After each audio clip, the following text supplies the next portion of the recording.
Hello champions, welcome to Origin. आज का हमारा टॉपिक होने वाला है कार्बन डाइऑक्साइड के बारे में।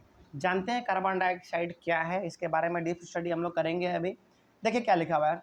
Carbon dioxide makes up a small component of air around us, of the air around us. यानी कि एयर में सबसे कम मात्रा होता है किसका? कार्बन डाइऑक्साइड का। यानी कि सबसे ज़्यादा किसका था? नाइट्रोजन का। उसके बाद किसका था? ऑक्सीजन का। और कार्बन डाइऑक्साइड का मात्रा जो है ना एयर में बहुत ही ज़्यादा कम रहता है, मतलब बहुत ज़्यादा कम रहता है इसका। ठीक है ना। आगे बढ़ते हैं फिर। Plants and animals consume oxygen for respiration and produce carbon dioxide. यानी कि प्लांट हो गया, एनिमल हो गया, है ना, ये क्या चीज़ लेते हैं अपने सांस लेने के लिए, रेस्पिरेशन करने के लिए क्या लेते हैं? ऑक्सीजन लेते हैं। और छोड़ते क्या हैं? कार्बन डाइऑक्साइड छोड़ते हैं, है ना। तो प्लांट हो गया, एनिमल हो गया, ये सभी लोग अपने जीवन को चलाने के लिए ऑक्सीजन लेते हैं और बदले में छोड़ते क्या हैं? कार्बन डाइऑक्साइड छोड़ते हैं। ठीक है ना। आगे बढ़ते हैं फिर। Plants and animal matter also consumes oxygen on burning and produces mainly carbon dioxide and few other gases. जब हम लोग प्लांट का कुछ मैटर हो गया या फिर एनिमल का कुछ मैटर हो गया, जब हम लोग उसको जलाते हैं ना, जब हम लोग उसको जलाते हैं तो ऑक्सीजन की वहाँ पे हमको आवश्यकता पड़ती है। यानी कि मान लीजिए प्लांट का हमारा मैटर क्या हो सकता है? प्लांट का मैटर फॉर एग्जांपल हमारा पत्ता हो सकता है, उसका टहनी हो सकता है, उसका जड़ हो सकता है। जब हम लोग उसको सुखा के जलाते हैं ना, तो किस चीज़ की ज़रूरत पड़ती है वहाँ पे? वहाँ पे ज़रूरत पड़ती है ऑक्सीजन की, है ना। ऑक्सीजन की ज़रूरत वहाँ पे हमको पड़ती है। उसके बाद एनिमल के मैटर को हम लोग कैसे जलाएंगे?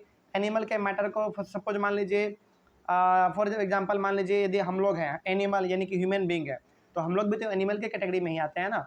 तो जब हम लोगों का डेथ हो जाता है तो हम लोगों को जब जलाया जाता है तो उसमें भी जलाने में ऑक्सीजन का ज़रूरत पड़ता है। और उस समय पे जो निकलता है ना हमारे बॉडी से, वो निकलता है हमारा कार्बन डाइऑक्साइड, और भी अलग अलग प्रकार के गैस निकलते हैं। ठीक है ना। तो ये हो गया हमारा कार्बन डाइऑक्साइड के बारे में। बस इसमें याद रखने वाली बात ये है कि कार्बन डाइऑक्साइड का मात्रा जो है ना एयर में वो बहुत ही कम है ना, बहुत ही कम है। और प्लांट और एनिमल हो गया, फिर से ह्यूमन बींग हो गया, ये सारा का सारा ऑक्सीजन लेते हैं और बदले में छोड़ते क्या हैं? कार्बन डाइऑक्साइड छोड़ते हैं। ठीक है ना। उसके बाद फिर इसमें एक और चीज़ लिखा हुआ था कि जब हम लोग किसी भी चीज़ को जलाते हैं तो उसको जलाने में ऑक्सीजन की ज़रूरत पड़ती है और बदले में वो रिलीज़ क्या करता है, यानी कि निकालता क्या है? कार्बन डाइऑक्साइड निकालता है। ठीक है। तो ये हो गया हमारा कार्बन डाइऑक्साइड के बारे में एक अलग टॉपिक। उसके बाद फिर हम लोग पढ़ेंगे डस्ट एंड स्मोक के बारे में। ठीक है ना। तो ये हो गया हमारा कार्बन डाइऑक्साइड के बारे में। और डस्ट एंड स्मोक जब हम लोग पढ़ेंगे तो यहाँ तक हम लोग ये जान लेंगे कि टोटल 5 चीज़ों से मिलके हमारा एयर बना हुआ है। तो सबसे पहले वाले क्लास में हम लोगों ने पढ़ा था वाटर वेपर के बारे में, उसके बाद फिर हम लोगों ने ऑक्सीजन के बारे में पढ़ा, उसके बाद फिर हम लोगों ने नाइट्रोजन के बारे में पढ़ा, उसके बाद फिर हम लोगों ने कार्बन डाइऑक्साइड के बारे में आज पढ़ा।